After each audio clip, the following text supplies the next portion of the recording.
কিছু সীমাবদ্ধতা ছিল এবং সেই সীমাবদ্ধতাগুলি আমরা স্যার আপনাদের সাথে আলোচনা করে বিভিন্ন পর্যায়ে এবং মাঠ পর্যায়ে পর্যবেক্ষণ করার মাধ্যমে আমরা একটা গ্রহণযোগ্য পর্যায়ে সমস্যাগুলি সমাধান করে নিয়ে আসতে সমর্থ হয়েছি এবং কিছু কিছু সমস্যার সমাধান কার্যক্রম চলমান রয়েছে। আমাদের অস্থায়ী যে ফায়ার স্টেশন হচ্ছে, বেসিক্যালি এটা একটা অস্থায়ী ফায়ার স্টেশন। বেবিচক থেকে আমাদেরকে একটি নির্দিষ্ট স্থান দেখানো হয়েছে যেখানে ভবিষ্যতে একটি পার্মানেন্ট বা স্থায়ী ফায়ার স্টেশন হবে এবং আপনারা জানেন যে ফায়ার স্টেশনের বর্তমান যে জনবল আমরা দিয়েছি সেটা আমাদের অন্যান্য স্টেশনের স্ট্রেংথ এবং তাদের ইকুইপমেন্ট কমিয়ে এখানে নিয়ে আসা হয়েছে। তো ভবিষ্যতে যখন এটা চূড়ান্তভাবে একটা ফায়ার স্টেশন হবে এখানে, তখন রাজস্বে জনবল বা পদ সৃজন করা হবে, তখন এটা পূর্ণাঙ্গ একটি ফায়ার স্টেশন হিসেবে আমাদের হযরত শাহজালাল আন্তর্জাতিক বিমানবন্দরের জন্য পূর্ণ সক্ষমতা নিয়ে কাজ করতে পারবে। এই ক্ষেত্রে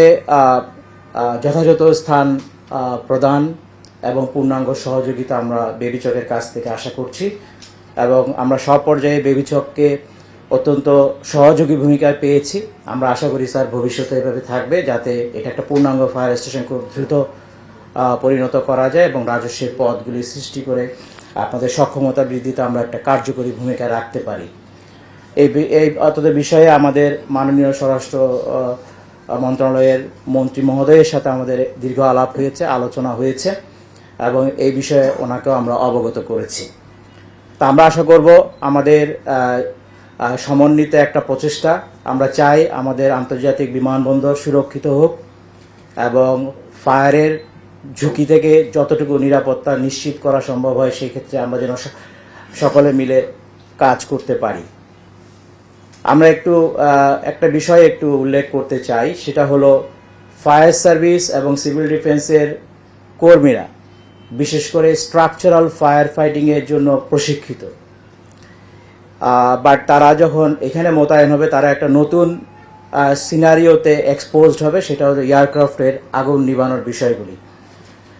তো তারা এখানে মোতায়েন হওয়ার পর স্ট্রাকচারাল ফায়ার ফাইটিং তারা করবে, পাশাপাশি এয়ারক্রাফটের ফায়ার ফাইটিং করার জন্য তাদের ক্যাপাসিটি বিল্ডিং এবং প্রশিক্ষণের প্রয়োজন হবে এবং আমরা চাই শুধুমাত্র এখানে যে জনবল মোতায়েন থাকবে তার পাশাপাশি আমাদের এই নিয়ারবাই যারা স্টেশন আছে ফায়ার সার্ভিসের যারা কর্মী আছে তাদেরকেও আপনারা প্রশিক্ষণের আওতায় নিয়ে আসবেন, যাতে রোটেশন ভিত্তিতে আমরা তাদেরকে প্রশিক্ষণ করে একটা সার্টেন অ্যামাউন্টের স্টেশনকে প্রশিক্ষিত রাখতে পারি, যাতে কোনো জায়গায় কোনো দুর্ঘটনা ঘটলে স্পেশালি এয়ারক্রাফট রিলেটেড, তাহলে আমরা যেন দ্রুত এবং দক্ষতার সাথে এবং অধিকতর জনবল নিয়ে আমরা কাজটা করতে পারি।